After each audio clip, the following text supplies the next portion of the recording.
آج کل انٹرنیٹ پر تھوک کے حساب سے مولوی آئے ہوئے ہیں، پرچون والا کھاتا ختم ہو گیا، ہول سیل لگی ہوئی ہے، ایسے ایسے جس کا کوئی دین سے واسطہ نہیں ہوگا، وہ داڑھی مبارک رکھ کے سر پہ دو پگڑی کے بل پہن کر آ کے بیٹھ جائے گا دین ایسے، یہ ایسے کہتے، یہ ایسے کہتے۔ میں تمہیں بتاتا ہوں، مولوی نے دکانیں کھول رکھی ہیں، لو جی، اسے کہا جی آپ نے بتانا ہے، اگر آپ کو شوق ہے آپ پڑھ لیں۔ عالم دین کا 8 سال کا کورس ہے، مفتی کے 3 سال کا کورس ہے، محدث کے 2 سال کا کورس ہے، 2 سال آگے افتاء کا ہے، 2 سال آگے تفسیر کا ہے۔ آپ کو 10 12 13 سال اس پہ لگا لیں، ہم آپ کے مسئلے کو مانیں گے، آپ کی تحقیق پہ عمل کریں گے۔ لیکن اگر آپ کچھ اور پڑھ کے آئے ہیں، مثلا آپ فزکس میں ٹاپر ہیں تو آپ فزکس بتائیں، آپ نے مجھے میتھ نہیں سمجھانی۔ اور اگر آپ فادر آف کیمسٹری تک پڑھ کے کیمسٹری سمجھ کے آئے ہیں تو آپ مجھے وہ سمجھا، مجھے پاک اسٹڈی نہیں سمجھا سکتے۔ جیسے یہاں ماہر ہیں تو وہاں دین کے مسئلے میں ماہر ہیں۔ میرے دوست اکثر مجھ سے پوچھتے رہتے ہیں، بھئی ایک انجینئر نام سے بندے ہیں یوٹیوب پر، وہ مسئلے بتاتے ہیں، ہم اس کو سنتے ہیں، بڑا زبردست کریٹیکل سچویشن حل کر دیتا ہے اور بالکل کیٹیگریکلی بتا دیتے ہیں واضح طور پہ۔ میں نے کہا وہ انجینئر صاحب عالم ہے؟ کتنے عالم تو نہیں ہے۔ تو میں نے کہا بھئی آپ نے انجینئرنگ سیکھنی ہے تو اس سے سیکھ لیں، آپ نے علم سیکھنا ہے تو علماء کے پاس آئیں۔ انجینئر آدمی آپ کو بتائے گا تھلی کیسے بنتی ہے، گلی کیسے بنتی ہے، اس RCC کی چھت میں کتنے بوریاں سیمنٹ کی آئیں گی، کتنے سینکڑا اس پہ ریت لگے گی، ہم اس سے وہ لیں گے، اوپینین لیں گے، اس پہ عمل کریں گے۔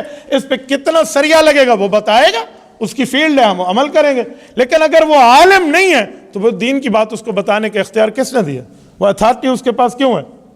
اچھا جب ہم یہ بات کریں نا تو کچھ لوگ آگے ایک اور بات کرتے ہیں، جی مولوی تو بہت سے ہیں، کچھ بریلوی ہیں، کچھ دیوبندی ہیں، کچھ اہل حدیث ہیں، تو کس کا مولوی بنے؟ میں نے کہا جی کسی کا بن جائے، کسی کا بن جائے، مولوی تو سب ہیں نا۔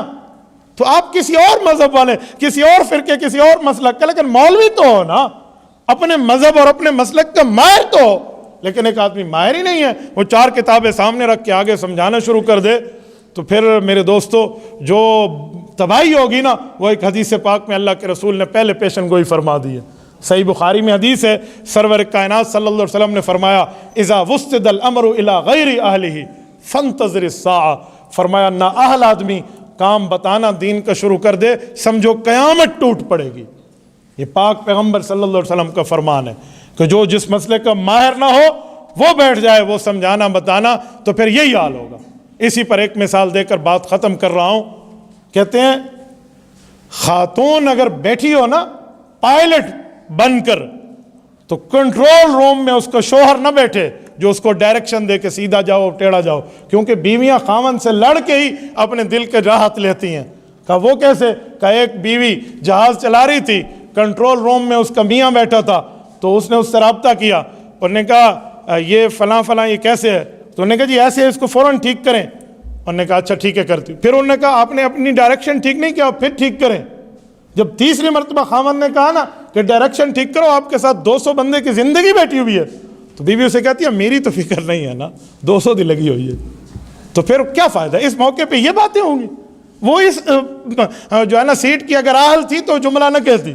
تو یہی حال کسی انجینئر کا ہے، یہی حال کسی غیر عالم کا ہے۔ وہ عالم کی کرسی پہ بیٹھ کے پھر کہیں گے جی ہماری تو فکر نہیں، آپ کو 200 بندوں کی فکر لگی ہوئی، ایک مسئلہ ہے جی بتائیں، آپ نہیں بتانا۔ تو ان چکروں میں پھر ٹائم ضائع۔ تو بھائیو دین بھی اور ایمان بھی اور جسم بھی، جسم کی حفاظت کوالیفائڈ ڈاکٹر، ایمان کی حفاظت کوالیفائڈ عالم۔ اگر جان بچانی ہے تگڑا اسپیشلسٹ لینا ہے، ایمان بچانا ہے تو تگڑا عالم دین سے مسئلہ حل کرانا ہے، تب جا کر مسئلہ حل ہوگا، ورنہ ایسے مسئلے حل نہیں ہوں گے کہ بندہ اس کو اپنی طرف سے لے اور چل میرا بھائی۔